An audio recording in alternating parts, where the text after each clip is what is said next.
Welcome back to the Iced Coffee Hour. My name is Chandler David Smith, and so far the podcast has made more than $10 million. Oh, come on. Wow. Come on. You just want to be the biggest number this time. That is the biggest number. That? I think Jason Oppenheim said like 2 million, and that would be the second highest. Yeah. Well, I'm calling my shot. There we go. I don't know, a year, 2 years, 6 How much months. have we made, Jack? We've made $157,000 in ad revenue on the podcast. Ballpark. We were Yeah, it was close. Yeah. So thanks so much for coming on, Chandler. Thanks for having me we back. We had you on, what was that, like a year or so ago? I think about 1 year ago. It was about 1 year ago, and things have changed pretty drastically since January of last year, February, when we had you on.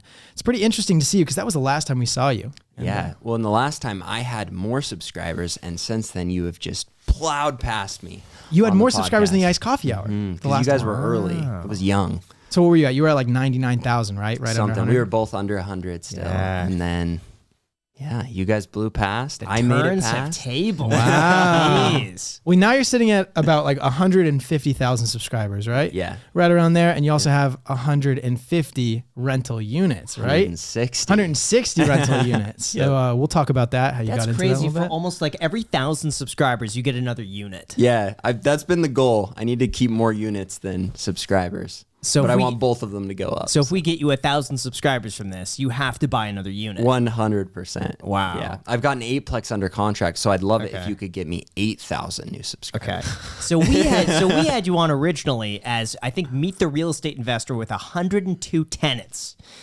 Now how many tenants do you have? That's so hard because we've got 150 units for renting, but we've got multiple like families. A lot of the units I bought this year were actually bigger, so 3-bedroom. I'd guess we're pushing 300 tenants. 300 tenants. But really 162 tenants because that's how many units we have. So. Gosh. And that's just like the tip of the iceberg. You know the iceberg, you'd see what's underneath. And then we got storage units on top of that, right? Yeah. Yep. So 170 something storage units. That's just 2 different storage unit complexes. And this is all located in Idaho Falls, right? Yeah. Idaho? Yeah. Well, the majority of it's right within an hour of that area.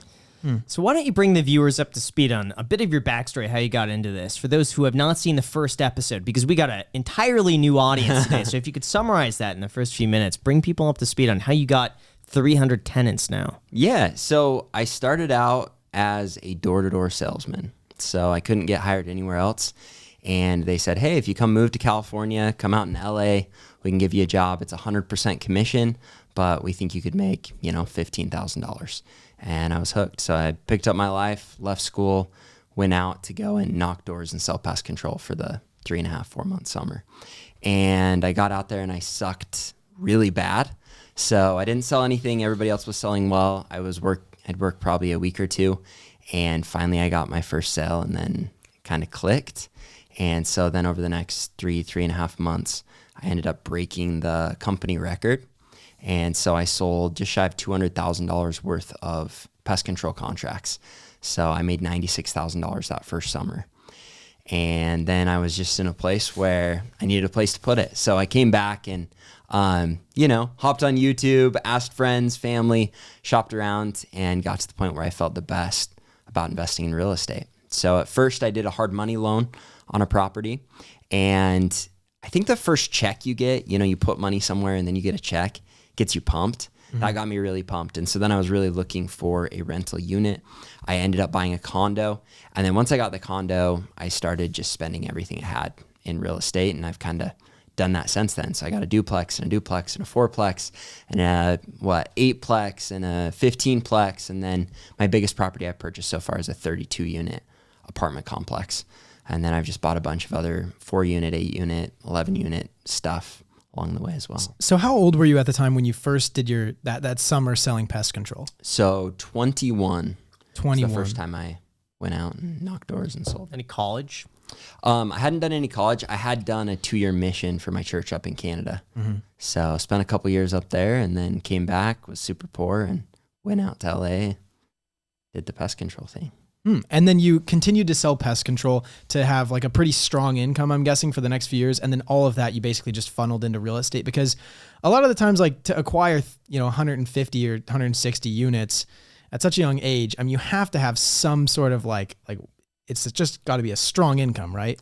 Yeah, it's interesting because looking back, there are lots of things I could have done better with creative financing and other options that I've since used and gotten better relationships with my credit union and banks and done all of that. But the majority of it, I've just taken the money I made and I felt like that was the best place for it. And so I just invested it along the way. So I've actually never used money for any of the down payments that wasn't mine. I have bought 2 properties where I've done partnerships, one with my brother and one with my best friend. And those have both been in the last year. So that's been fun. But other than that, I've just come up with the money for the down payments and put it down and bought property. What do you think about the real estate market now compared to when we first talked about a year and a half ago? It's such an interesting question because I think we're all curious. When's it going to crash? I don't think it's going to crash. And I think it also depends on which market you're in. I do feel like something has to give, and we know that interest rates are going up, so maybe it'll just slow down a little bit. But in our market, especially out in Idaho, we're struggling because there's not enough housing. Like there's legit not enough properties to rent. There's not enough properties to buy. And so I don't see my market especially slowing down anytime soon because we are struggling so much with so much demand. So I don't know. I feel like we're in a great place the next 2 to 3 years. And if I was going to predict a crash, I would have no idea at this point what I would think would cause it, especially in my market, because there is such demand other than if people just can't pay for stuff anymore, which who knows, the world's weird. So Right. It's interesting because Idaho Falls uniquely has appreciated like way above the national average, right? Wait, like isn't Idaho isn't that the number 1 most appreciated area in the US? I think it was like 30. I think it was that in Phoenix and Austin. But I think your area is up like 35% in last year. Insane. Doesn't make any sense. And it was because I was so smart and picked it perfectly.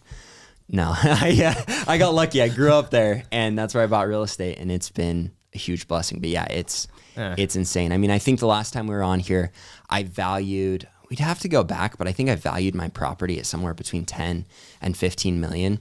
And when I've looked at it, I think it's more than 25 million now. And more than, the majority of that is just equity now, which surprises me as well. But I've bought really good deals and we've increased rents like crazy because the demand is there. So in a lot of my properties, even since I was here last, we've been able to bump rents hundreds of dollars. And since I bought, I would say the majority of my properties rents are more than double what they were when I took ownership. Why? Of them. So Why is that area going up so much in particular? It seems like of all the areas you would expect it to be like a coastal city or like a booming tech destination. Why Idaho? Yeah, What it's a have you good noticed? question. So Kevin flew out and came and walked through the properties.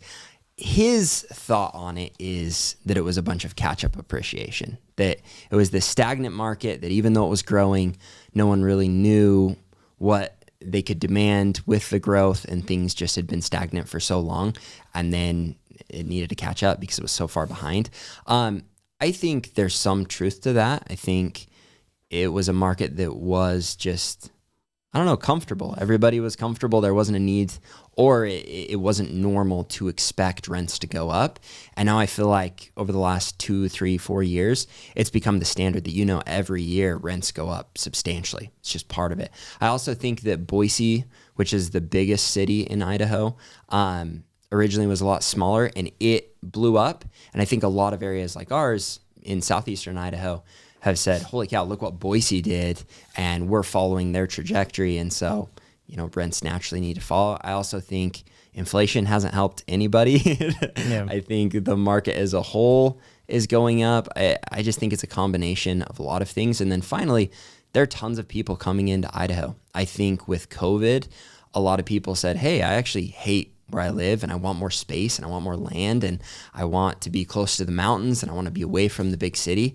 And so they came to areas like Idaho Falls and Pocatello and where I buy a lot of my real estate. So How much would you say that is speculation, though? Because you mentioned that people are looking at Boise and they're like, well, if Boise's doing that, then maybe over here, let's put our money here. How much of that is just people bidding up because they expect it's going to be going up? who knows, right? Yeah. I mean, it's it's one of those things where every new property I buy and I go to my management company, I say, all right, what can we rent this for? And he's like, well, this is what the demand is. And I mean, just to give you an example, on 2-bedroom apartments, I used to be buying properties and increasing rents on a 2-bedroom apartment. And we're talking 2-3 years ago to $700, $750. And that was like, wow, for 900 square feet on a 2-bedroom apartment, that's high. And now I'm getting $950, $1,000 for 2-bedroom apartments just a couple years later. And so it's so hard to answer that question because it's there's huge demand, there's huge need. How much of it is speculative? I don't know. People are paying it, so we're going to keep renting there, you know? And things like that don't change quickly. It's not like something could happen and then instantly rents are all going to drop back down. I think even if something like that did happen, it would happen slowly over time. And I also am the bottom of the market on these properties. Like we're talking C property, 2-bedroom apartments, and they're building a bunch of A brand new properties with the same square footage, but much nicer finishes that are going close to $2,000. And so if anything has to give, I would say it'd be the more expensive stuff. And I just don't see ours. I don't know. I'm curious what sustains a $2,000 a month rental payment. Whereas a few years ago, maybe that didn't exist as much. Are there jobs moving to that location, or is it just a surge of demand from COVID has kind of pushed people? I think there are lots of jobs that have come in and lots of businesses that have come in. But also I'd be lying to you if I don't have some concerns of like, how are people going to pay this? And I think before, I mean, even 2-3 years ago in this market, it would make zero sense to pay $2,000 because you could have a mortgage for $1,500 and be in a pretty decent home. And that's no longer available. And so I don't know. I really wonder though, because I don't feel like incomes in our area have gone up to make up for how much rents and expenses and other things have gone up. You know what's interesting? Downtown Los Angeles. You've been there, Jack, right? Downtown LA? Have you not? I'm not sure. Have you been to downtown Los Angeles? Yeah. Okay. It's horrible. It's bad. In 2005 and 6, they anticipated that downtown LA was going to be like the next major hub. And so every developer was going in there and they were buying up anything they could. They wanted to build all these rentals. So they weren't, doing so much condos. They're doing a whole bunch of rentals. And then when the market crashed, they had all these half-finished projects, but they finished them. But what ended up happening is that all the rents in that area collapsed because they were trying to build because there was so much demand. And then it just wiped away when that happened. And I remember, I think it was between 2011 and like 2015 or 16, so like 7 years there, where rents probably dropped like 50%. And I remember these buildings that they would get people in because they didn't want to show that they're renting them at like 50% off. So they would say, if you move in, we'll give you like 6 months of free rent.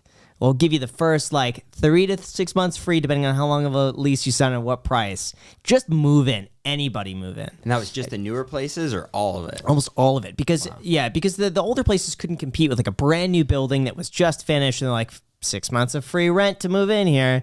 Now, I mean, obviously for the people that held through that, they're doing just fine. And downtown LA has really recovered. But yeah, those 7 years were really tough for downtown.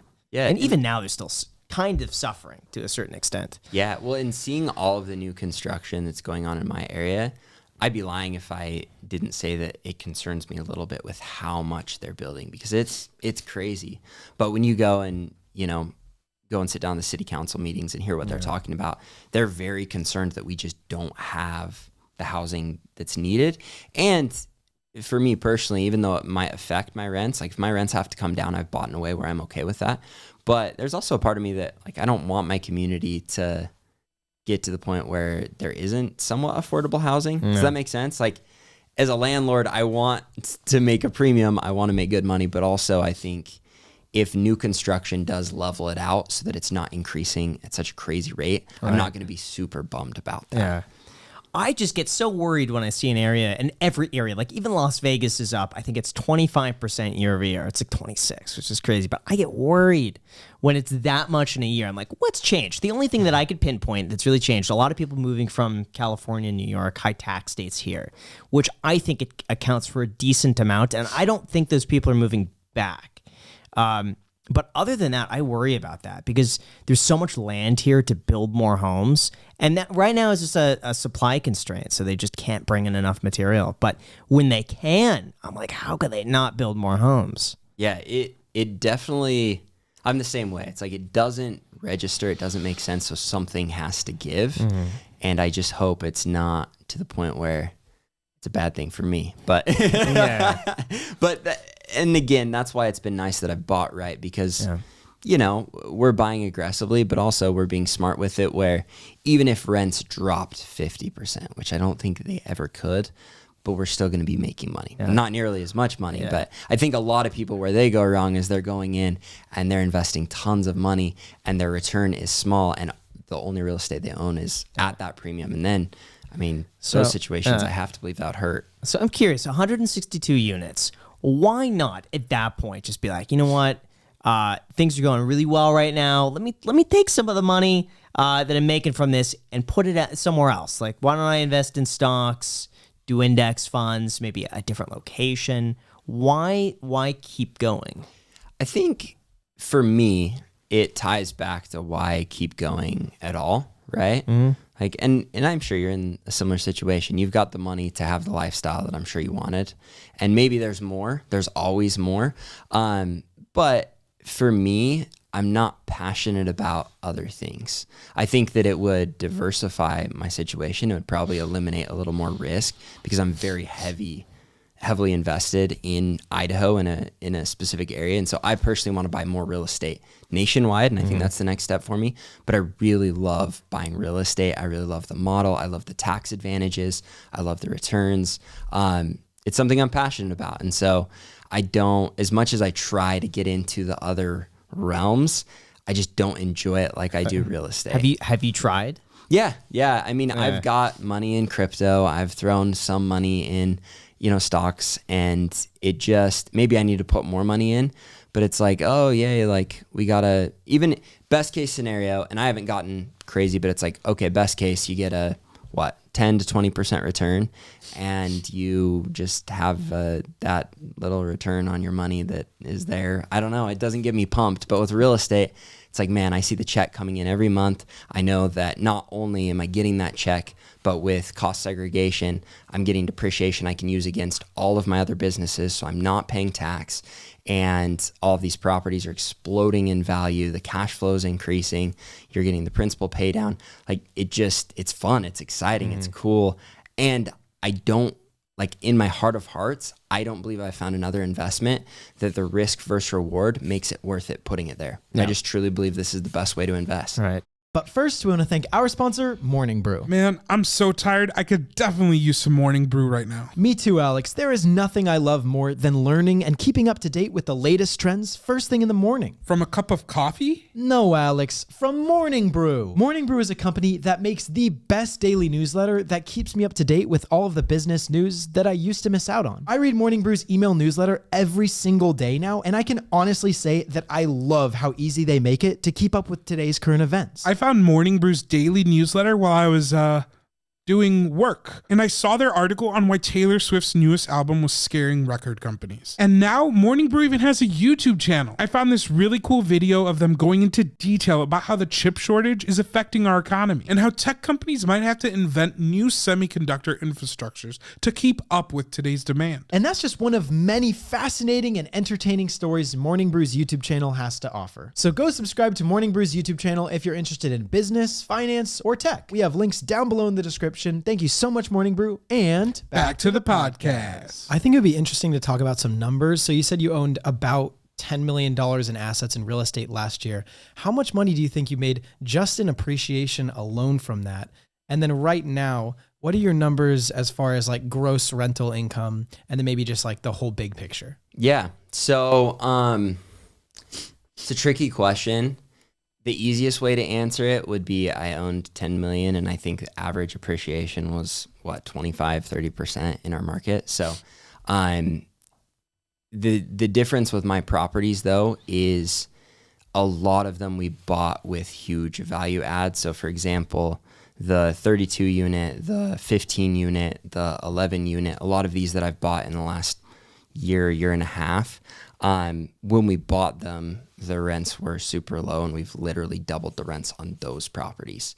And the value on those is determined by the rents. And so buying a deal that, you know, already had value add if the market didn't go up, but it has, it's so hard to do the quick math, but I'd guess, I don't know, probably 5 million to 8 million, somewhere in there of just like appreciation, added value. And maybe that's a stretch, but it's been a massive chunk because of forced appreciation and just what's happened. When it comes to gross rents, I believe we, in the last video, we're over 100,000 per month. And I knew you were going to ask me this. So I just did the math on the new properties we've purchased and some of the increases. And I think we've added an additional 50 to 60,000 per month since I was here last. So I think we're gross between 150 and 160,000 every month. Then you've got mortgage and expenses. Right. Do you have any idea what the net is on that?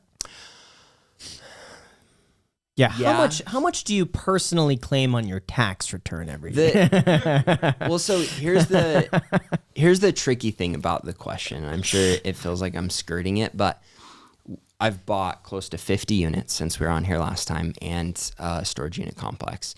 Every one of those has been value add properties where, for instance, the 11 unit we bought 6 months ago, we've had to increase the rents on that property from an average of $450 up to $850. And some of those leases have already expired and we've increased rents. Some of them haven't. And so every month it evolves. Does that make sense? Yeah. So I know where it should be after having owned the property for a year, but also I've got so much new real estate that's in this progression of getting rents to where they need to be. So, And how much debt do you have? I think 13 to 14 million last I checked math. So that's about 20% equity per unit or per structure. Is it give or take 15% equity? I mean, I think because of all the equity we've added, I mean, I valued the real estate at about 25 million and we owe 13 million on it. So we've kind of reached a point, even with the new purchases, where there's more equity in the properties than debt. I'm curious, do storage facilities make more money than the real estate? It just depends on the property. It's just the same though. Okay. You know, how much value can you add to them? The storage units are another one. When finding properties, and everyone says, oh, the market's so hard, it's hard to find good properties. The best properties are when you run into people who have owned the properties for 30, 40, 50 years, and they get the rents, they increase them the first 10, 20 years they own them, and then they're like, dude, I've got the property paid off, it's cash flowing like crazy, and they don't do anything with the rents. And so both of our storage unit complexes were in that scenario where literally the one that I just bought, it was grossing like $6,000 a month, and now I've got it grossing $11,500.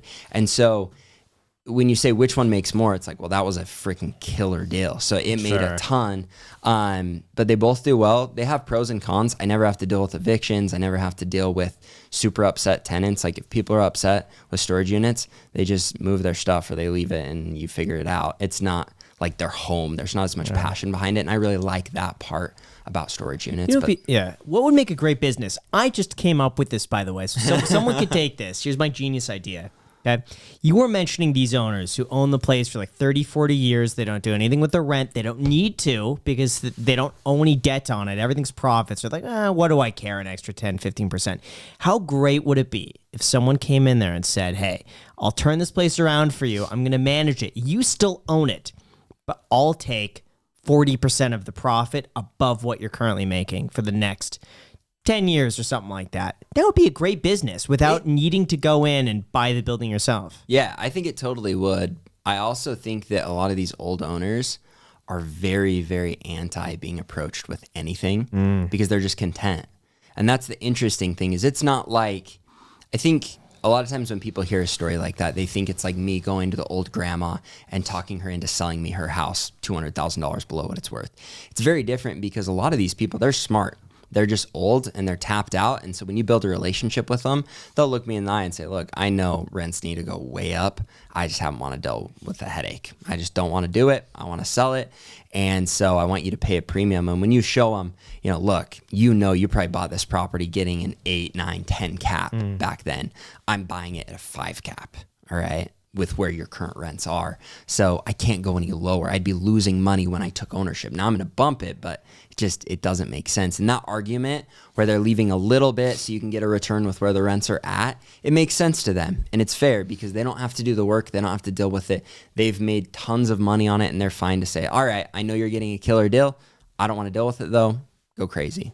So I don't know how open they would be to letting someone come in and going through the stress. Maybe I'm wrong though. I'm sure some would, but does that make sense? Sure. It does. That makes sense a lot.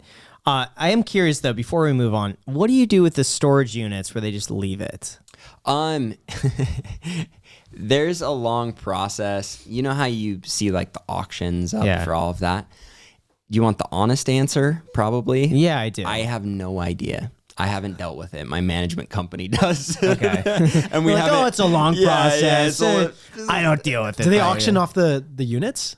I think that you have to this is to what I think. It could be wrong, but I think you have to post it, put something on their door, wait a certain amount of time, and then if they don't do it, you have to go through the auction process because I think they don't want to allow the owner to have the ability to just go and take stuff out and get rid of it. And so I think there's a whole thing with that. We haven't really had issues though, at least that I know of. My big thing is look at the key indicators, and I know those properties I needed the gross rents to a certain amount, and we went past that certain amount. And as long as it's that every month, I'm not asking questions. I'm good. Yeah. You know what, Alex? Weren't we looking into buying a storage unit? What happened to that? Yeah, we were. So I did send you some over, and I don't think you looked at them. No, I didn't. How much were they? They actually vary. So you look at the front of the storage unit, and depending on what you can see is actually like the estimated value. Like if you open it and you see a bunch of like instruments, obviously people are going to bid that thing up. But if you open it and you see a bunch of boxes, old clothes, it could go for just like $100. Like it's just so dependent on what you see as soon as you open the unit. How easy is it to bid? I want to buy one. That would be so fun for this to family. Yeah, that would be so fun. I would. Yeah, love I mean, that. here's the thing. I would use it for content on one channel, something. If it's good, if we go in there and there's like valuables, if it's worth more than I paid, it's going to be a main channel video. If it loses money, then I'm like, all right, that's the family. So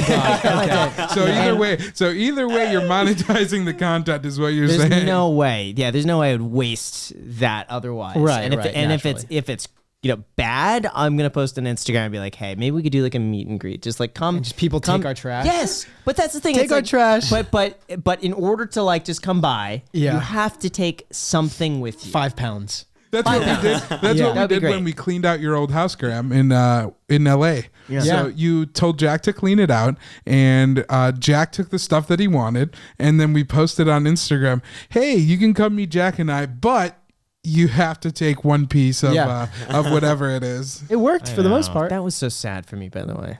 It was? Yeah, it really was. You told me not to throw out your fake plants, and I threw them out. Why? Really?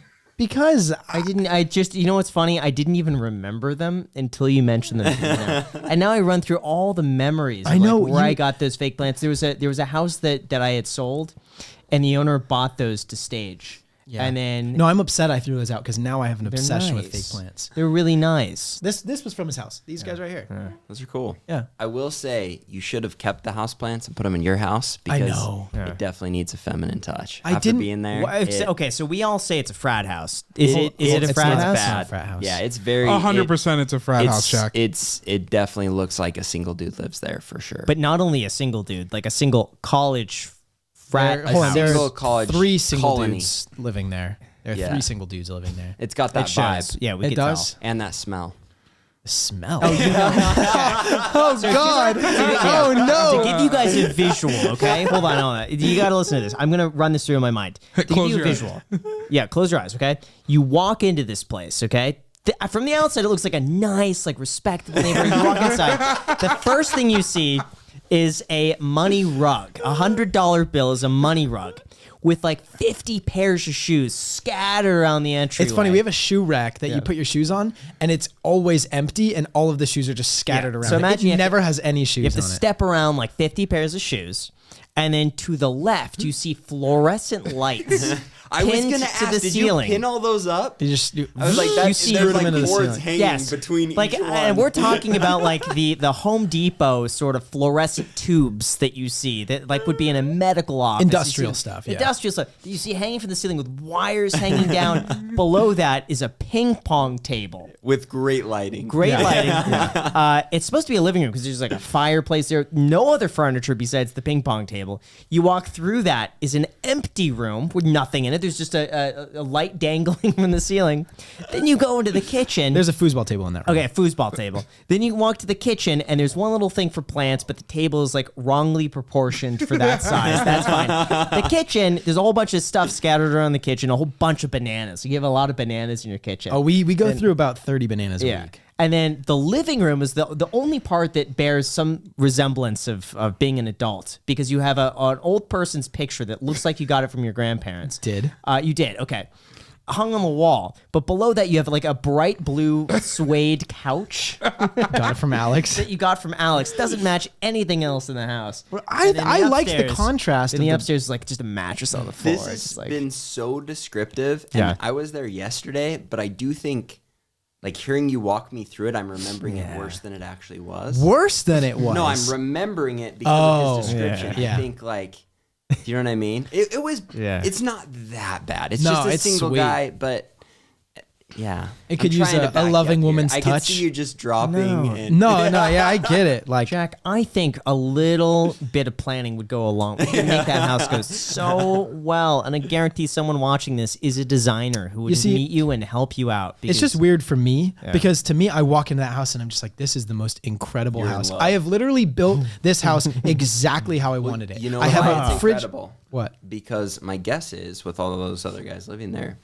they're paying you rent, right? Yeah. A little bit. That's why it's great. Yeah, no, that helps out. Exactly. It's a good investment. So, it's a fantastic investment. And also, it's just the perfect house. We oriented that house exactly right. I got the comfiest couch. I got a TV. We have a foosball table and a ping pong table. We put in these incredible lights. It's just it amazing. kind of reminds me. Like after my friends graduated high school, I'd go to a few like friends of friends' houses, and it was by USC. So sometimes like their dad would go and like buy them a house or something around campus as an investment, and then the kids would live there and they could sell the house later. Reminds me of those houses that like your dad gets you a house and then you just move in on your own. Oh, you mean basically a frat house is what you're It's saying. basically a frat house. Jack, I'm just thinking you could make this place so nice, really. like really nice, to the point where like I someone. think it's so nice already. I really do. It's just like, But I'm saying, Jack, at some point you're gonna have a lot of people going over to your house, Okay, right? yeah. And you want them to walk in and feel like, wow, this is where Jack lives. Like, Have you brought a date there yet? yeah, a couple. Yeah. has And he you brought a felt good second date about- back? That's Oh, I felt fantastic. I was like, wow, like they must really think this is something spectacular, right? They didn't work, but we'll see why. We'll see. That's could be the shoes. Could be a myriad. Could be the shoes. It could be a Yeah. lot of ping pong table. Yeah. But anyways, that's The my right place. girl will love it. You think so? Yeah, I do. I think the And right then she'll guy will change love it it. for I think you. guys are the ones that appreciate that house. But not only just guys. I like the Boys? house itself. Yeah, I would say guys under 23. I'm 23. I'm not under Yeah, 23. I guess so. Yeah, I guess so. Yeah. Hey, I just noticed you're wearing an Aptive shirt for me. Yeah, I wore this on purpose. I'm flattered. Yeah, so this is Aptive is I his missed it. his door-to-door sales business, the pest control thing. So yeah, you gave That's it to me. Thanks so awesome. much for it. Thanks for wearing it. One thing I wanted to bring up was after we had you on the podcast the first time, you knew I wanted to get into rental real estate. And we both had a mutual friend, Jack Doherty, who was 17 at the time. Doherty. And you, Doherty? Doherty. Doherty. And you Doherty. basically led him to a perfect, like a duplex, I'm right? bitter about that. You are. Just because it was a great deal. Yeah, he told me it was a Oh, fantastic. lot I of was money. hoping for drama. I'm bitter about that kid. No, he's awesome, Yeah. man. I'm Yeah. pumped. No, he's he stoked killed on it the that. deal. And Then I reached out to you with another killer Yes, deal yes. that has since gone up in value by a ton. I know, it hurts so much. And you didn't buy it. The issue was you brought it up to me on like a Friday, and you're like, you have to get everything situated. It by, was like Monday. gotta act now. It was deal. and I just wasn't ready for that. Nor did I think I was even the had deal? the Yeah, funds. it was just a duplex, but rents were low. It was a really good deal, and it was really clean. This was like a B property, and I'm usually a C plus guy, but this was like it was quality duplex. Who bought it? I flipped it to one of my sales reps. Got it. So yeah, we've got How all much of my. was it? Do you remember? I want to say like 4 or something. two. Was it 2 something? What was a duplex? It was like 250. Holy probably. cow! And what was you renting for? It was 2-bedroom, both of them upstairs and downstairs. I'm guessing now it's probably like 900 up or 950 up, 900 down, something like that. $1,800 a month with $250. It's a good You deal. have to fix it up.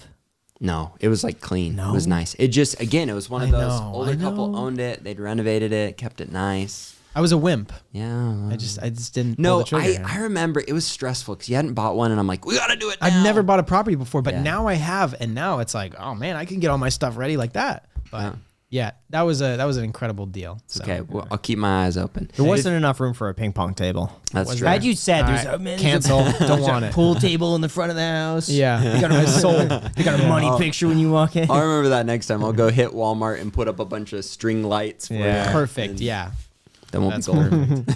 Oh, by the way, one thing I forgot to mention about your place. Just set the record straight. You just remind me.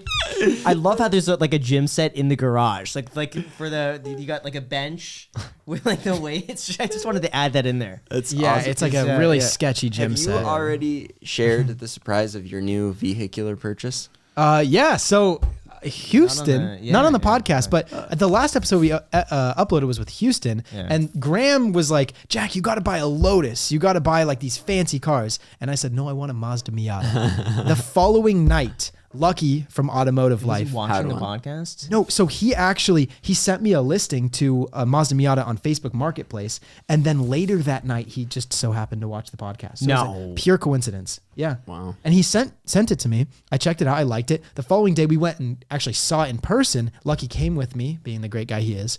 He said it checks out. I bought it. 4,100. Let's go. Yeah. Wow. I wish I I thought could- he listened to it. Manual Was like, transmission, Hey man, I no. heard you want a Miata. I found. No. Destiny. Yeah. Manual transmission, convertible. I was Love just it. going to say that car really matches your vibe in that garage. Looks good. You think so? Yeah, with Thank the weight you. rack and everything. Don't you think it with the- fits? with the dents? and yeah, the dents. torn I wasn't going to seats say it, and but No, it's a good vibe. Yeah, the Yes, dent's yeah. missing fog light. Yeah. Yeah. All right. I told Jack an S2000. So expensive. They are expensive, but I love those cars. I think over the next 10 years, those cars are going to go up way more in value. Listen, I think the Miata is good though. I like the Miata. Thanks, Graham. I think for 4,100, you're not going to go wrong. I already bought it under market value, so I already made some money on it. So That's good. awesome. Yeah, and I'll fix it up a little bit, make it nice. Value add. Yeah, exactly. Value add. Let's So- Rent it go. out. Yeah. So we'll see. Turo. Smart. I want you to go. I want you to pick up a date in that car and vlog it. Oh, she'd love it.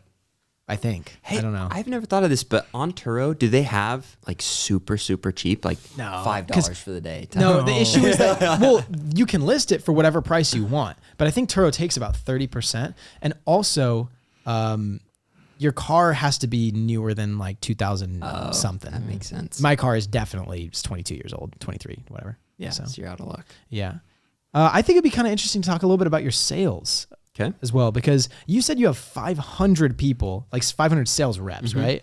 Yeah. Is that like active sales reps, or are those like in and out? Yeah. So the way that it works is every year we recruit for 8 months of the year. So we have our core leaders that come back year after year after year, and we get more leaders after they prove themselves by coming out and knocking and doing well. And then during that time period, we're hiring, training our leaders, preparing them for the summer. So when the summer gets here, the reason for that is a lot of the people that work for us are in school. So the summer gets here and they all disperse throughout the country. We set them up with apartments. We have trainings every morning. We have leaders that have worked with us for years that go and give them the training. And so they're just all over the place, and they show up and we train them, get them proper licensing, get them everything they need, and then cut them loose on the doors. So that 500 sales reps every year, it kind of grows. We'll Right. see where we end up this year for my sales force. But this last year, we were actually ended up just a little shy of 500 this year. So we should be well over 500 this upcoming year. And those guys did over 27 million in sales in the 4-month summer this last summer. Now it's interesting to me because with a real estate portfolio of like 20 some million dollars, you would think that being like a part of corporate pest control selling would not be worth your time. Yeah. But it must bring in a decent amount of money if you're still balancing that with your YouTube channel and also your, 160 doors of rental real estate. Yeah. I mean, the reality is that's been my cash cow forever. And we're paid commission. I'm paid commission even as a leader. So the more that I produce, the more that my sales force produces, the more we make, like just like any business. And we've gotten it to the point where we can scale really quickly. And the YouTube channel's helped with that. And I think the other thing that's really helped my sales force scale, and one of the things that keeps me tied to it, is my passion for what we provide for not only our customers with our pest control service, but I really care and love what we provide for the sales reps, because a lot of times we've got these college kids that have no idea what they're going to do with their lives. They're like me, where it's like, I can't get accepted for other jobs. I don't know what I want to do. Maybe I'll go home and stay in my parents' basement, or, what should I do? And if they find us, they're around a bunch of driven people that go and teach them how to sell, teach them how to work hard, help them go out and make extraordinary money. And then when they get back during that 8 months, we have a group for all of our reps that is our real estate group. So we do a call every other week, and it's almost like completely free consulting for our people. And it's just one of those things I'm really passionate about, because now we can provide a way for them to go and make great money, and then we can provide a way for them to come home and show them how to invest. I feel like that should be mandatory after high school. Like everyone should be doing that for 1 year. Doing sales? Yes, door-to-door sales. I wish agree with everybody you. just give a year of that. Well, and here's why. Because better than anyone, I think anyone that's successful, they've had huge failures. They've had to push through the rejection. They've had to push through all of those struggles. And there is no better refiner's fire than going and having people tell you no for, 10 hours a day for 4 months straight. You deal with tons of rejection. You figure out how to deflate confrontation, to push through objections, to deal with feeling like crap because everyone's telling you no, and find a way to be positive, to be upbeat, to hit the next door and treat it like a fresh door. Like that, it breaks your brain to get it to function in a way that you can handle rejection, that you can stay positive, that you can work hard, that you can communicate with people. And so the skill set that reps come out of, like, what better way to learn how to run a business or how to go through higher education or how to do anything. It just really sets you up to do whatever after that. I did door knocking briefly. Probably I spent maybe 2 months doing door knocking. It was terrible. It was so bad. I look back at that. Have you seen the video where I took Kevin out? I did. We should take you out. We should just You're not watch that you knock pushy, doors. Graham. No, I'm not. I'm very timid though. Like to walk up to is because I know like I don't like when people knock on my door. So I put myself in that situation and be like, I don't want to inconvenience this person. I'm seriously gonna knock on their door. Do you want to sell your house?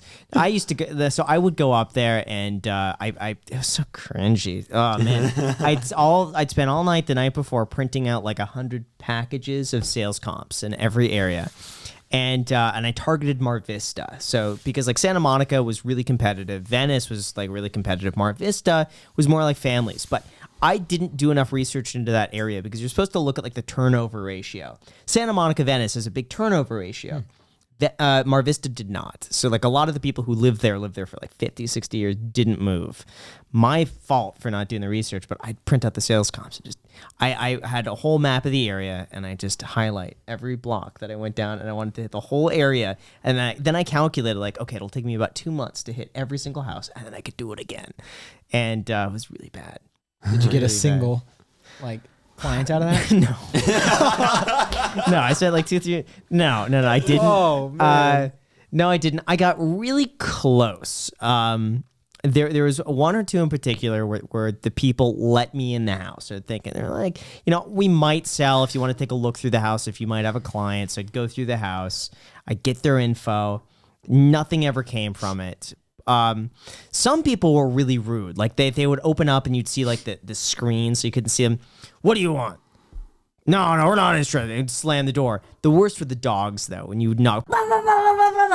and you would hear the person yelling at the dog to be Oh quiet. God, you try to talk over the dog. Yeah, It's just yeah. like- And they'd open the thing and like barely any of the dogs would go crazy. What do you want? I'm like, I just want to give you sales comps.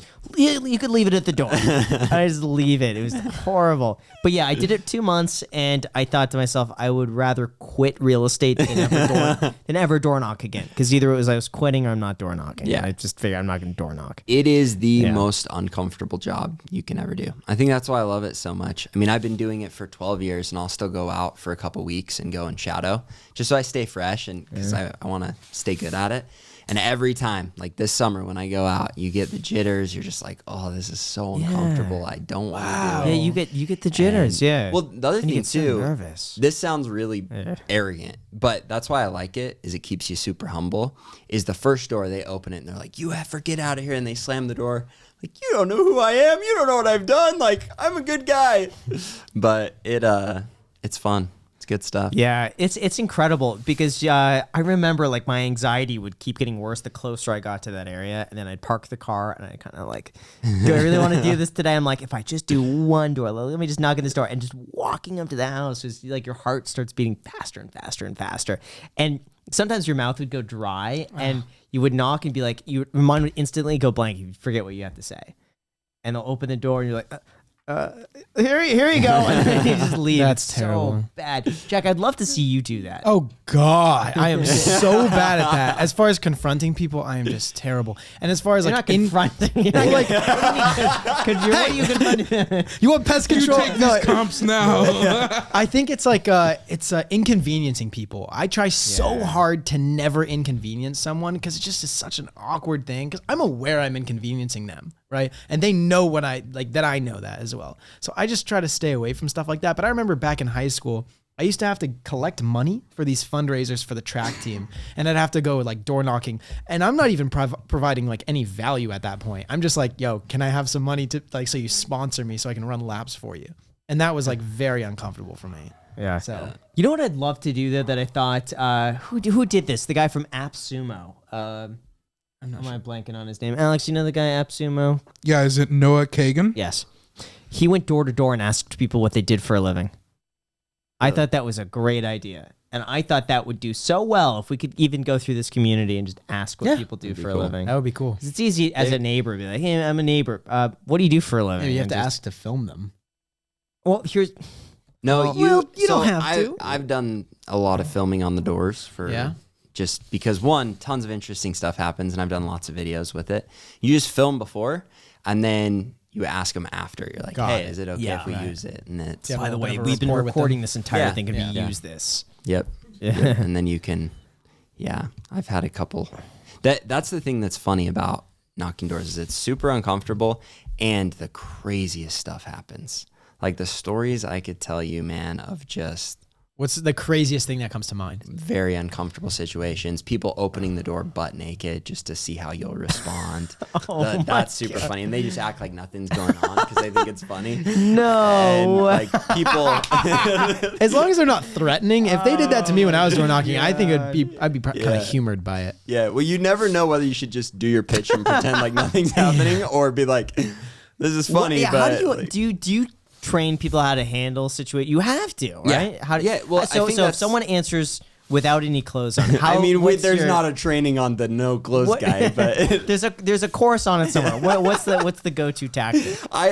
the times it's happened to me, I just roll through it and do the pitch, right? Like keep good eye contact. Did you ever sell pest control to someone who was naked? That would be hilarious. I've sold some crazy situations, like times where they're like going at it with their spouse, just like at each other's throat, and the husband's like, "You will not buy this," and she's like, "I'll buy it if I effing want to," and you're just like, "Okay, just sign here. I'm gonna go with it." Just No wild way. stuff. Yeah, we've had we actually had a video. I've thought about putting this on my channel, but I don't know the legal implications yet.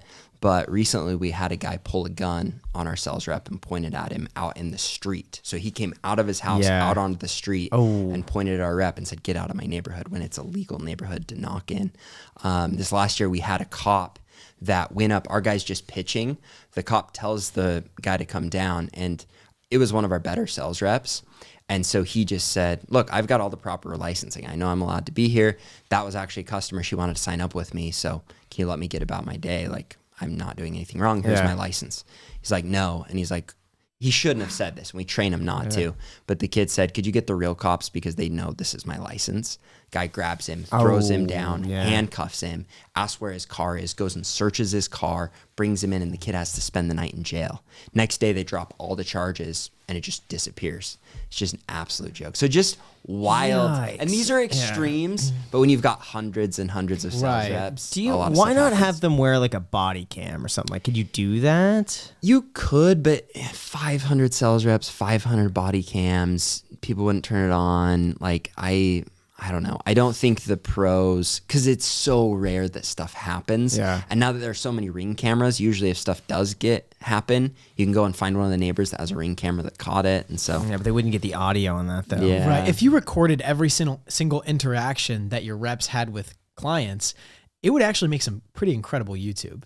And also, I'm sure it would also teach your other reps how to sell. Yeah. Or what not to do, and just like unique situations that come up. Because I know that people on YouTube, they're like Uber drivers and they set up dash cams and they flip them around. Those YouTube videos go viral with interesting interactions with Uber customers. 100%. Well, even this last year when I was out shadowing, I had a guy come out and just cuss me out for no reason. I was super good content. quiet. And James was in the car recording stuff because we record it for trainings and for YouTube and for all of that. And people love that. Everybody, they love seeing people lose their shiz and be jerks. So to be clear, you have not sold to someone who answered naked, for the record. I have not sold them, no. Okay.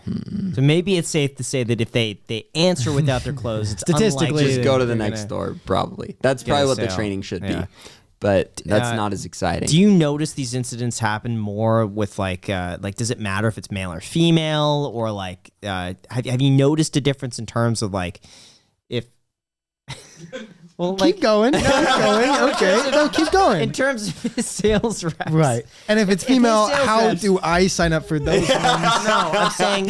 What are you saying? I'm just saying. Has he noticed anything where it's like it happens He's gonna more have you often signed up with for like a job with Yeah. with that it happens more with like female salespeople versus male? If they end up getting more sales, or like that? That's what I'm. No, asking the questions I want to ask, but I just was uncomfortable asking it. So as far as like which Your sales reps are better, Yeah. So Or between that or like having incidents of like being brought in and then.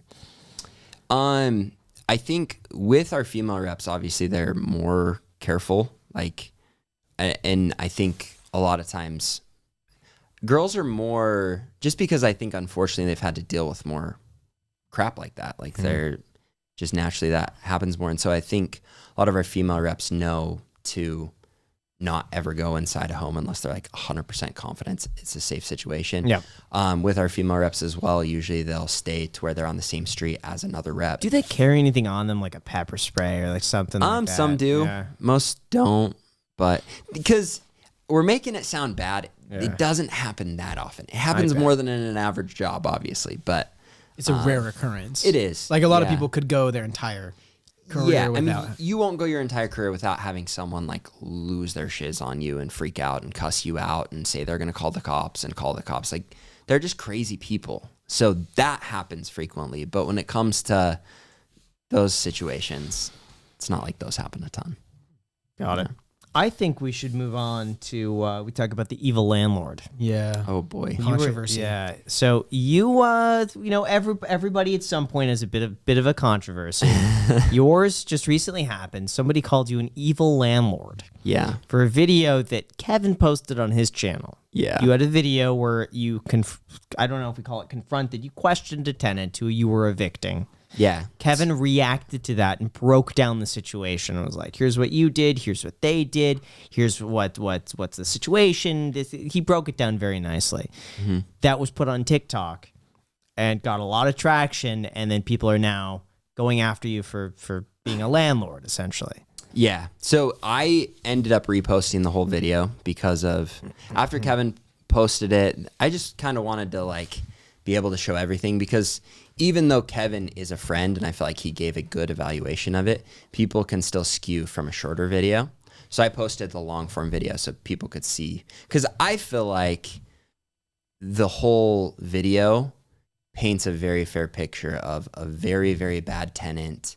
Me, because this was a good probably 3 years ago when we had the actual situation happen. So I was still a newer landlord. I still made tons of mistakes I shouldn't have made. But I feel like I was in the right on everything. It was a really bad tenant. There were drugs. They were stealing the electricity from up above. They had destroyed the property. They were causing tons of issues for the upstairs tenants. It was a really bad situation. So yeah, when TikTok came out, I have someone that repurposes all of my content, and they repurposed the TikTok content from the long form. It did really well on TikTok, and then I've gotten blasted by one video in particular that there's this part of the dark web I had no idea about, of people that truly believe landlords shouldn't exist, like all housing should be equal, fair, like just lots of views that obviously I disagree with. But they're like, if you're a landlord, you're Satan and it's bad. And yeah, they came at me hard, and it was disappointing to experience that, because I feel like the people that follow my channel and the majority of my videos, I don't get that many negative comments, because I'm just teaching people how to invest in real estate.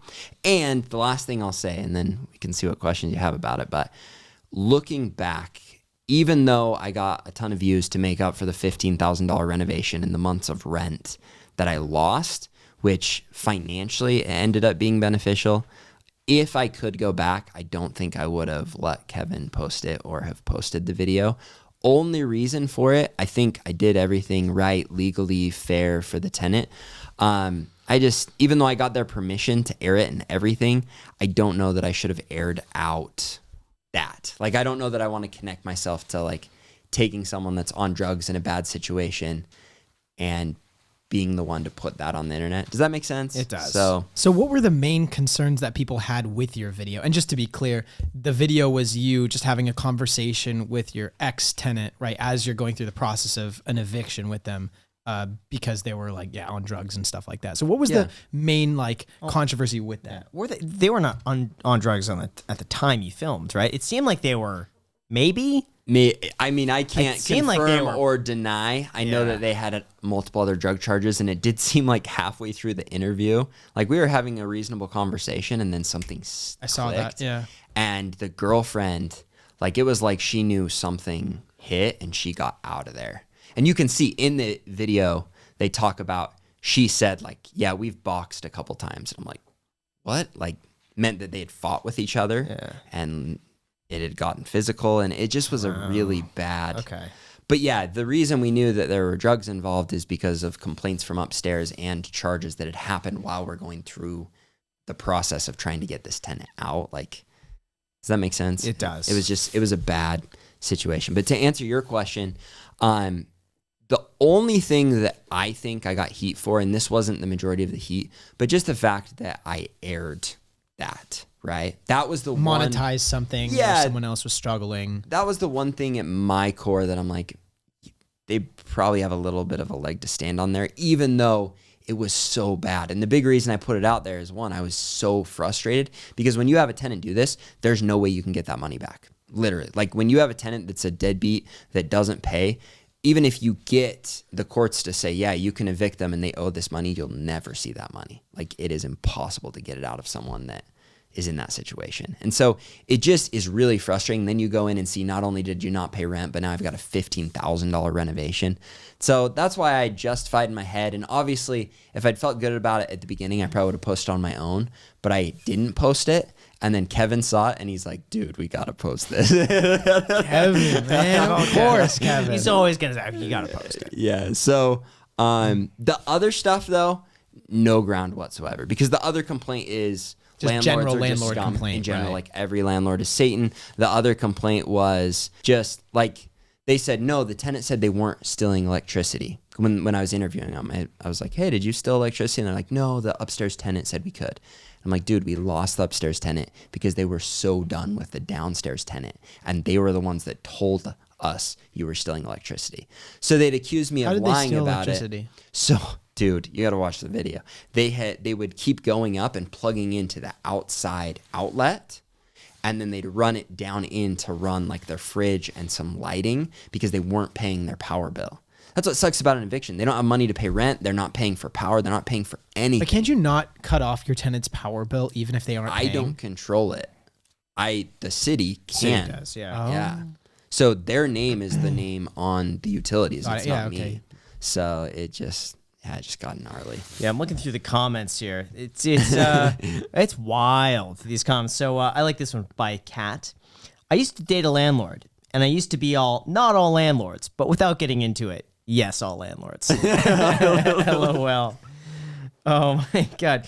A millionaire smiling to a camera and saying he's planning to pay some struggling couple $100 to allow him to record them in order to publicly humiliate them is the most dystopian thing I've ever heard. Can you imagine thinking that it's normal and okay to do? Can you effing imagine? Yeah. People were heartless, like crazy. And a lot of the stuff, it's because the person that made the video manipulated it. Like even that situation, we talked about paying the tenants to leave so we didn't have to go through the eviction So it wasn't paying process. them to get there. This is the one comment that I've had to deal with something similar. He almost definitely broke the warranty of habitability, and they were probably legally entitled to withhold the rent. The water in their kitchen wasn't working. Their stuff was open to the elements for years because of a broken window. If they had access to proper legal counsel, they would never have been evicted. If you find yourself in a situation like this, look up legal clinics, okay, blah, blah. But yeah, no, I had a tenant who was very similar to that, would like break stuff. And then they break out all the windows when they haven't paid rent for 3 months and you're trying to evict them. Yeah. And then they're like, oh, but he won't fix the windows. It's like, dude, we just want you to leave. Yeah. Like you've destroyed. My situation, it was they claimed that there was mold. But the reason that they claimed that there was mold was because they were growing stuff in the garage with a lot of moisture. And they caused if there was, I didn't find any, but they said there was. Yeah. So, but if there was, I mean, that was their causing of something that I wouldn't be okay with to begin with. So, yeah, it's tricky. And the thing that frustrated me is you have all the evidence of all of this stuff that they're lying about. Like we show it in the video. And yet this guy that puts together the video, anything they said, he just leans into 100%. And you could take the best human on earth and put together a video to make them look bad. And I feel like that's what he did. I don't know. Again, the one thing going back, I probably just would have never posted the video, but do you ever think that there's a balance? How could we make this right between the people who are very anti-landlord? And in my opinion, that's only growing. It's only getting worse. It's not a group of people that's dwindling down. People are breaking apart. It seems to be growing stronger and stronger. What would you say to those people? And is there a middle ground, do you think, to it? I don't know, because when you read through the comments, they truly believe that it should be just provided, and that the majority of those people, if you read the comments, they don't want to have a job. They think that human life should be that you have food, housing, and the freedom to do whatever you want all day, every day, and that's just should be a human right. And I think the thing that's frustrating is it's like, no, I think everyone would love that, but who's going to build the housing? Who's going to provide the food? Who's going? Do you know what I mean? The government. Yeah, and it's like, yeah, but who? Because you need government workers. Elon Musk's got to pay his taxes, and then we could build the houses so the government could do it all. So it's infuriating, and it just comes back to the concept that for any system to work, everyone has to bring value to the system. And there are lots of people in this world that can't bring value. And I'm a big proponent for finding a way to help those people. But if everyone thinks that they can be in a place where they don't have to bring any value to the world and it should all be just given to them, that's where we have a problem. And I think, we have to be careful as a society to not get too far that way, because pretty soon, at what point is it acceptable? Like I can see, maybe there's 5 to 10% of our population that truly needs help. And as good humans, we should find a way to help them. But when it gets to the point that 50% of our population needs to be taken care of by the other 50%, you can't function in a society. But how do we solve or educate that group to be able to see a different side of things? You have them get financial education on YouTube from Graham Stephan. subscribe? It's a great question. I don't know. Because that's what I think it really comes down to. It's just being able to get that point across in a way that's because let's be real. I mean, it sells to be like landlords are bad and they're driving up the cost of housing, and then point to examples of like this person's at was 600, now it's 1,200. He's got to leave. Those stories sell. Yeah. And so I think as long as that narrative continues, which it will, because that gets people upset. Anything that gets people upset is going to get more views. So it makes sense they're going to continue that narrative. Yeah. But I think it's only going to reinforce that like we have a problem here. Landlords are bad. They're profiting from that problem. And I don't know. I don't know how to fix it either. So I think too, and this is one point I made in my response video. At some point, you have to recognize that when you lean into that bandwagon, you're really hurting yourself. You're hurting your life. You're hurting other people's lives, because if you are just going to wait for someone else to solve your problems, unfortunately, you're going to live a life where your problems aren't solved. And it just sucks, because as that builds momentum, that doesn't hurt the people that are landlords. It doesn't. I don't see it ever coming back, because you just have more and more people that aren't getting access to the things that I do think they should have, but they just need to work for, you know? Yeah. You know what's interesting? Brandon, Bigger Pockets, Brandon Turner, mentioned me. I don't think it was in the podcast. Maybe it was in the podcast, or it was to me privately. He told me, I think it was privately, that he offered financial education to the people in his mobile home parks. And I mentioned something along the lines of, well, you know, if you know, isn't that going to get to the point where for you, then they're gonna leave? And I forget what I wish I could remember his response. He had such a good response to that, but it was basically that, you know, if he offers them the financial education, then they're not going to rent. Then they're going to be likely to buy from him. And then he could, you know, and then they'll own the unit. So they'll transition from a renter to an owner, but then in the process, he'll be able to sell them that, and they'll be able to build equity and build their wealth, and both of them win. I thought that was really interesting that he provides that. That must have been privately to me. Yeah, that was not on the podcast. Oh yeah, man, I wish we could have him here to clarify this, because I'm probably getting some of this wrong. But he also told me that not a lot of people took advantage of that. Yeah. Well, There are very few people who really consistently. Yeah. You look, if you really want change, and this is one of the reasons that I think I love talking about Elon Musk, but also I don't feel like I'm even worthy of, you know what I mean? Like, what he's done is incredible. But looking at him, you take something like electric cars and how the government tried to shove it down people's throats. Like, you need to do this because it's going to be better for this, and this. And that method doesn't work. But then you have someone that comes in and says, hey, this is a problem. I want to fix it. So I'm going to make it so it's something people want to do, not something we have to force to do. I have to believe there's a solution there. And I really wish all of these people, instead of complaining about landlords, were coming up with solutions that weren't just, you give me housing. It's like, all right, like, I know there has to be a solution there. I don't know if that education, I think that's a great idea, but there has to be something. It would just be cool if these people, instead of complaining, were actually finding the solution, because the reality is, having the government pay for it isn't a solution that's going to work. You can't. Well, that's the problem, though. It's a temporary solution, and it does temporarily work, and it does temporarily make people feel better. And so and especially too, you have to think, well, at least I think this way.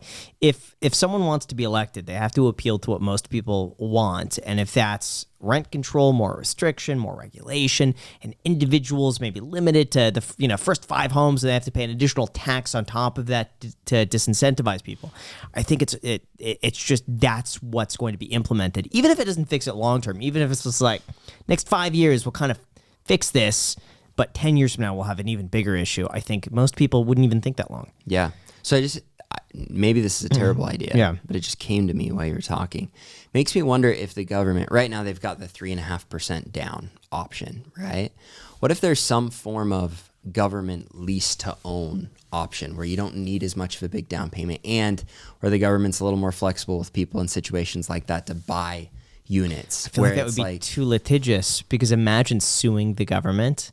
Imagine the building you moved in, like something happens to it. And yeah, but you have to, the lease to own is a structure that like benefits the landlord and the tenant. provided by the government. So then instead of money just going to, I'm not saying it's a good idea. Yeah, something like that. Let's get somebody sure. creative where there's some way where the barrier to entry for housing is to where it's beneficial for the landlord and for the tenant. I wouldn't be surprised if at one point they're like, you know what, no money down, 50-year mortgage. You know, and they lower the barrier to entry to a point where basically anyone who wants a house can buy one if it's available, but by then the prices will have shot up. Well, here's the problem, though, is then the risk of this kind of individual now no longer falls on the landlord. Maybe it falls back on banks. It falls back on someone, and nobody wants that risk. That's why it sucks that landlords get the, you guys suck. 'Cause it's like, dude, do you know we are providing housing for people that is very difficult to deal with a lot of the time, Does that make sense? Like I don't know. It's What do you think, Jack? About what? What do you mean about what? About teddy bears. About what Jack? part? Because you About guys have teddy bears. You've What do you think spoke about a teddy lot bears? of things. So about how you can educate or how you can what's your make solution? people find the middle ground. Spitballing. I probably shouldn't spitball on a podcast. No, it's fine. But, I've been enjoying it. But I recognize there's a yeah. problem. I want people to know that I can see the problem, and I'm trying to be the best landlord I can. Yeah. The only problem I see is that there is no solution that's easy. I think the temporary solutions will win, at least over probably the next 10 to 15 years. And then it's going to be more and more difficult. I think the problem's only going to get worse, even though temporarily people feel like we're working towards something. I think we're working further away from that. I think the only solution is to probably build more homes and to lower and to increase restriction. financial literacy. Increase financial literacy. But my worry is that financial literacy, it's going to be like some outdated college class of just, in high school that kids are going to not pay attention to because it's boring. Right. So that's like I tuned out everything in school. Like nothing to me was. Yeah, but I'm sure you would have listened if there was a course on personal finance. No, I had a business class, believe it or not, that I thought was interesting. Business sucks. I man. loved it. I loved that business class, but I tuned out really and that was like one of my favorite classes, and I just I'm interested in that. Makes you wonder if we bring back like indoctrination, where you Bring it back. You have like a 15-minute video that you watch once a month and you're quizzed on for their whole upbringing. Because I really, feel like I think in 15 minutes I could teach some principles that would help people get on their feet after school. I don't know. No, I agree. I think as far as like the burden will always have to be passed on to someone, right? And if you're passing the burden on to someone else, whether that be the government, whether that be the landlords, I think the only solution is that the burden has to be upon the individual if they want to, find a house or something like that. You just have to find a way that you can make them okay with taking on that burden, such as increasing financial literacy or other, programs. It's hard, but you have to reach a point where like every problem can be solved by the government. And I'm not anti-government. I think there's definitely a need for that.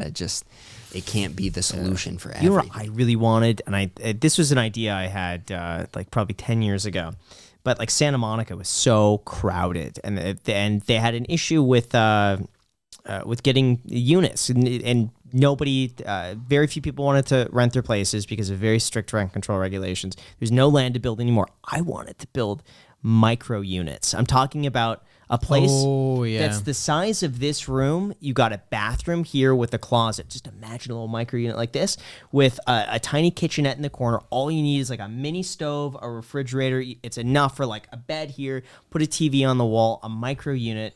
How big is it? This is probably 150 square feet. So I'm talking like a 200 square foot, which is basically a one-car garage size, 200 square foot thing. That would do so well. And everyone would make a ton of money from that. So for the person renting it, they'll be able to rent a micro unit for a third of the cost of renting a full-on apartment. So they're saving 2/3 of their income. Per square foot, the owner would make way more money because now all of a sudden they're renting the space for like double what it would normally rent per square foot. But the city can't do that because it doesn't have the amount of parking. They need, I think it's per...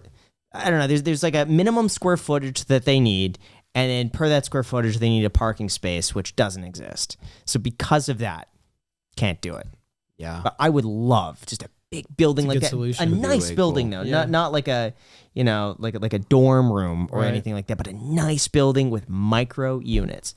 because I'm thinking like if I were like 20 to 25, Be I would perfect. live there in a second, to be right in the middle, to be able to walk down and like there's all the restaurants, there's all the bars, there's like everyone's hanging out down there, but you got your own spot. I would love that. I think it'd be way cool.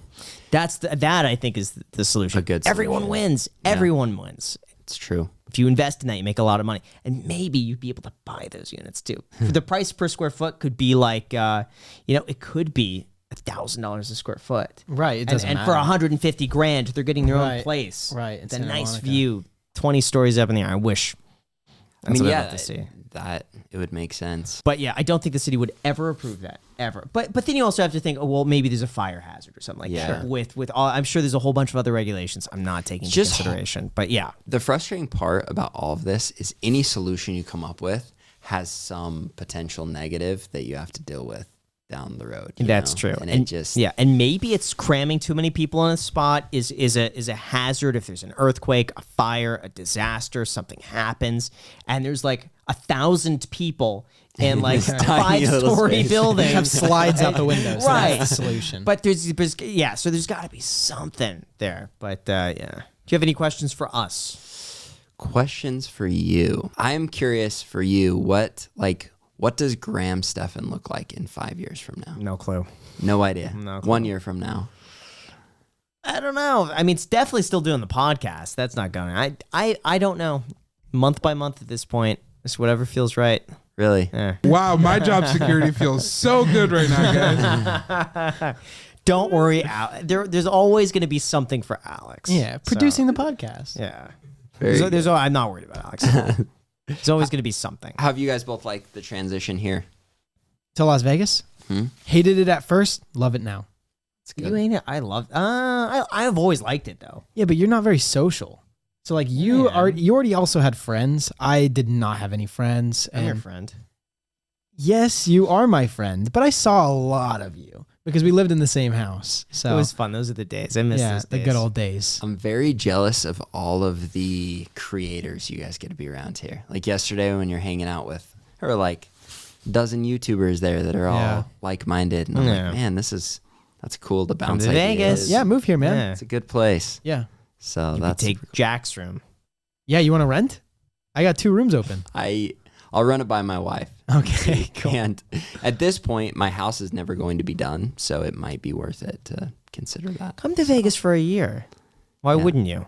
We should. I honestly think I might get to the point where the 3 or 4 months of snowy, wintry, not fun Idaho, it'd be worth it. Just come live out here for a couple months because our kids are young enough we can get away with it. Right. And winters here are much less brutal. So Try it out.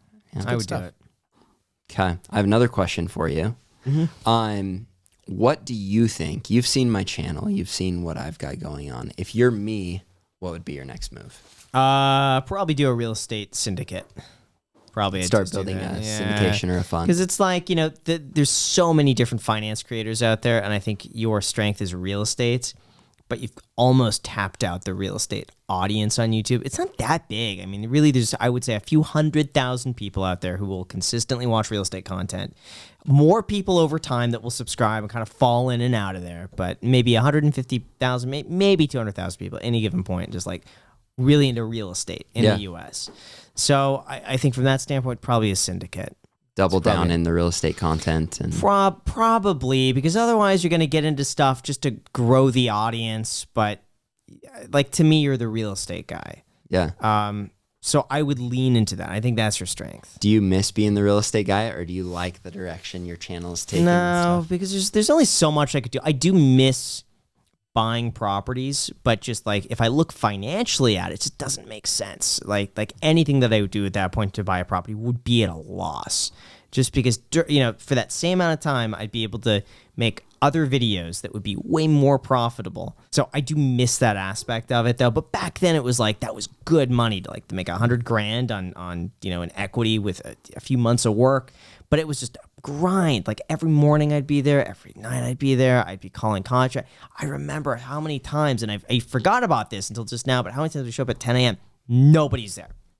We're the guys, and oh yeah, they'll be there at 12, blah, blah, blah. They had to do another project. And I'm like, all right, show up at 3. No one was there.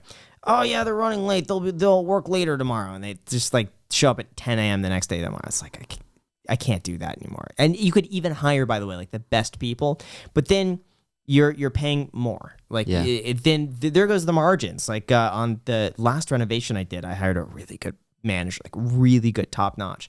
But just the cost went from what should have been probably 80 grand. I think I spent 120 because I hired a really great team. And even then it was like 120 and it took almost double but that was normal. But it is what it is. You have to be there. You have to be there on site. Do you think you're going to buy a lot of real estate this year, though? I know I want to buy one big building this year. How big? I don't know. I mean, honestly, it depends how much I can make in the first 6 months, and then whatever that is will kind of justify whatever the down payment is, because I don't want to cash out of anything else. So like whatever I make in 6 months, that's my down payment, and I'll go as big as I can realistically. But I'm thinking maybe like a triple net, something that I don't really have to do much work on. Yeah, that's cool. Looking back at your channel, what would you have done differently? I would have started earlier, and I would have posted more often. Really, like how more often? Just your 3 times you know a what? week, Realistically, besides not starting earlier, what I should have done was gone all in YouTube way earlier.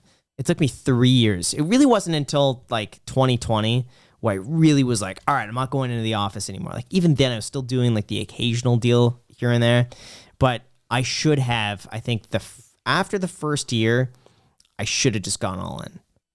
Makes sense. Because I'm curious where the channel would be now had it just been 100% in that and not like 60-40. Thought about that a lot too. Yeah. That's interesting. And I know the last time I was on the podcast, you said like your dream guy to be was Dave Ramsey, just because of the way he's done what he's done. Is it still that, or do you see it being, I know I'm kind of re-asking the question from earlier, but is that still the vision, or? Yeah, kind of. I don't know why. Lately, I've gotten really into this headspace of music. It's weird.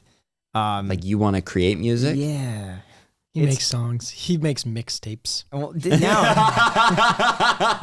That's sweet. Graham's The thing is, I'm that guy learning. who's just gonna start handing you his Yeah, they're mixtape. fire, man. Dude, you're in a great place. You can hand out CDs it's down just on like, the I street. know.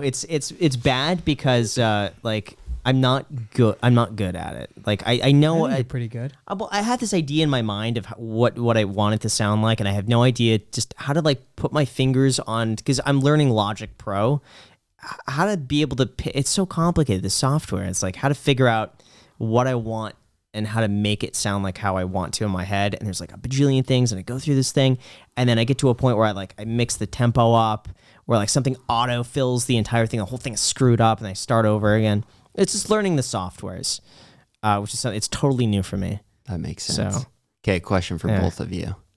I've got a lot of questions, but what are the top 2 to 3 things you're both like most proud of accomplishment wise, like right now? Jack's definitely buying the house, I would Mazda say. Miata. Mazda Miata, yeah. I'd say buying the house for sure. The main thing for that was like I always dreamt of like buying a house, but to actually go through with it and go through the process and actually do it myself, I was like, oh yeah, it's not gonna happen. But I would always talk about it and I always wanted it, but it actually happened. So it was definitely a pretty big accomplishment. Another one would probably be the iced coffee hour. Another one would probably be mentorship group.